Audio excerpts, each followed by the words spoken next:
My name is Adena. I use she, her pronouns, and I'm your Director of Lifespan Religious Exploration. And I have a question for you today. Have you ever had a conversation with someone? Okay, yeah, the answer should be yes. As we all have conversations with someone almost daily. Even as babies, when we see another person, we start to babble and make noise to get their attention and engage in connection and conversation with them. Conversations have this unique power to be different things. Sometimes they are a time filler or just someone being polite. You exchange the, "Hi there, how are you?" And the answer from the other person is the expected, like, "Doing good, how about yourself?" And then you give a hanging in there and you just keep moving on, right? You know this conversation. And then other times they're more deep than that. And you really do care how the person is doing. And you want to know their answers and figure out the whys and hear for background stories. You say something like, "What happened?" right? And then sometimes conversations can make us angry or change how we feel about someone. Like if you strongly disagree with the other person's stance or belief on a topic that's very important to you. Have you been in that situation maybe? Yeah, it's okay, it's okay. We're still respecting inherent worth and dignity, it's okay. And then there are times when conversations can change you. When connecting with another person changes who you are or the way you think, and when that happens, the other person is often changed a bit too. I'm going to share a story today about a conversation that comes from an Indian folktale. It begins, there was once a wise woman who lived by herself near a small village.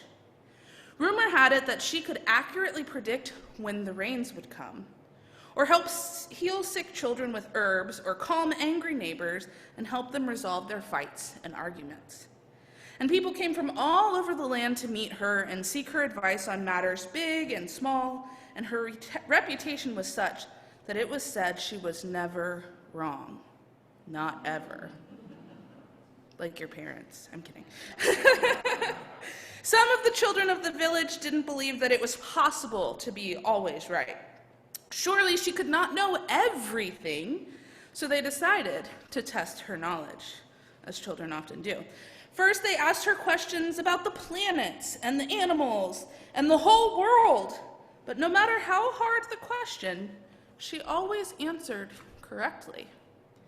The children were amazed at her knowledge and learning, and most were ready to stop testing the wise woman. And there's always that one kid, right? So, however, one boy was determined to prove that the old woman couldn't know everything. So he hatched a devious scheme, and he told all of his friends to meet him at the woman's house that following afternoon so he could prove she was a faker. Now, all through the next day, he hunted for a bird. And finally, he caught a small songbird in a net, and holding it behind his back so no one could see what was in his hands, he walked triumphantly to the wise woman's home. "Old woman," he called, "come and show us how wise you are." The woman walked calmly to the door. "May I help you?" she simply asked. "You say you know everything. Prove it. What am I holding behind my back?" the young boy demanded. The old woman thought for a moment. She could make out the faint sounds of a bird's wings rustling. "I do not say I know everything, for that would be impossible," she replied. "However, I do believe you are holding a bird in your hands." And the boy was furious.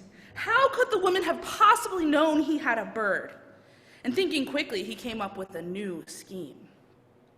He would ask the woman whether the bird was alive or dead. And if the woman replied alive, he would make sure that was wrong. Ooh. If she answered dead, on the other hand, he would pull a living bird from behind his back and allow it to fly away. Either way, he would prove his point that the wise woman was wrong. "Very good," he called. "It is a bird, but tell me, is the bird I am holding alive or dead?" The wise woman paused for a long moment while the boy waited with anticipation for his opportunity to prove her wrong. And again, the woman spoke calmly. "The answer, my young friend, is in your hands. the answer is in your hands. The boy realized that the wise woman had once again spoken correctly and truthfully. The answer was indeed in his own hands. Feeling the bird moving as it tried to escape from his grasp, he suddenly felt very ashamed.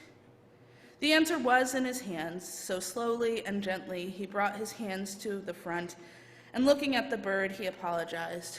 "I'm sorry, little one," and he opened his hands to let it go free. Do you think that the boy was changed by this conversation? Yeah, I'm seeing some nods. I heard a little no, but mostly yeses. I would think yes. He felt guilty, right? Maybe he realized that proving someone wrong wasn't worth taking the life of an animal. Maybe he lost some of that anger or aggression he had in his heart when he thought up this plan. Was the woman changed by the conversation? Little less nods, maybe, right? Maybe she was reminded that as humans, we have a lot of impact on the world around us. Maybe she was reminded that the words that you say can change an outcome. They have an impact on people and things that happen. Who else might have been changed by this conversation? The bird! Yeah, the bird went on to live another day. And honestly, that bird was probably a little more weary of people after that. Yeah, so my challenge to you this week is to have a conversation with someone. Not just the how are you in passing, but a real conversation. And maybe see if connecting with someone that way changes you. My guess is it will, right? It'll change both of you. Oh yeah. On that, we'll head to class.